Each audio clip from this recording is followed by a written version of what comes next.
В начале осени Центр татарской культуры города Тюмени, единственное учреждение, нацеленное на сохранение национальной культуры и традиций, распахнул двери для населения в новом сезоне. Но уже сегодня родители обеспокоены, смогут ли их дети дальше петь татарские песни и разучивать народные танцы.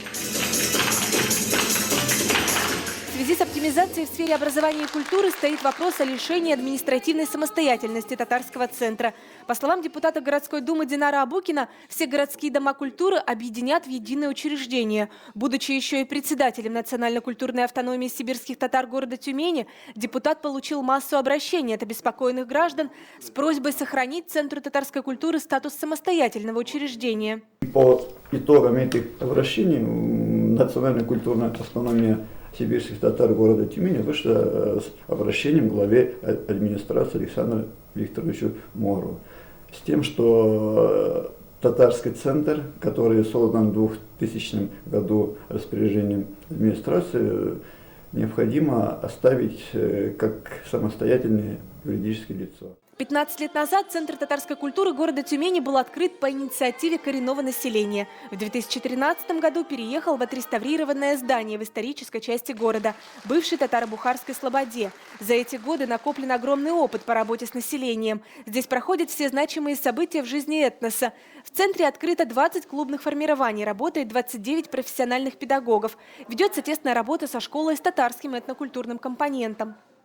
Все мероприятия с татарским центром культуры, наверное, возможно, где-то с 2003 года ведем совместно различные татарские мероприятия. Очень активно мы участвуем в «Утренней звезде», мы активно участвуем в конкурсе чтецов по творчеству Булата Сулейманова, участвуем в различных конференциях, проводим народные различные праздники, в том числе Амаль, Наурыз байрамы. Они помогают нам где-то провести и День пожилых людей. Все это может быть утрачено в связи с административными изменениями, считает общественность. Ведь к управлению могут прийти люди, которым не знакомы национально-культурные тонкости работы. Духовное управление мусульман Тюменской области также обратилось к главе города Тюмени с просьбой прислушаться к мнению татарского населения и не рушить то, что создавалось годами. По истории такой опыт жизни может подсказывать.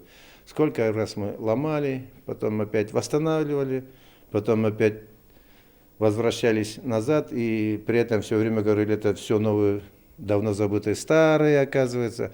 Ну зачем ломать то, что уже достигнуто, да? И главное же, люди, они хорошо отзываются. Главное то, что вот эта структура есть, мы как бы воспряли духом, мы увидели, что вот есть центр культуры, который именно очаг,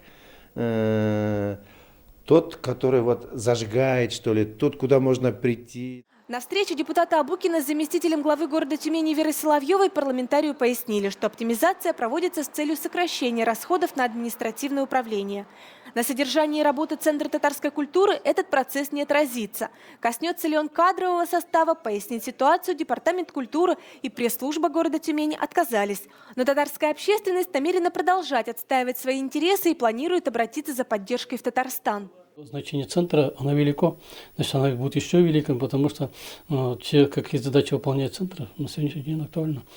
И думаю, что если не будет действовать, мы вынуждены будем обратиться в Международный конгресс татар, значит, чтобы сохранить статус центра. В прошлом году оптимизация происходила в городе Тобольске. По просьбе табаляков Центр сибирско-татарской культуры не стали объединять с другими домами культуры. Тюменцы надеются, что городские власти окажутся также внимательны к мнению населения, как и в соседнем Тобольске. София Хайруллина, Рамиль Нигматуллин, ТНВ, Тюмень.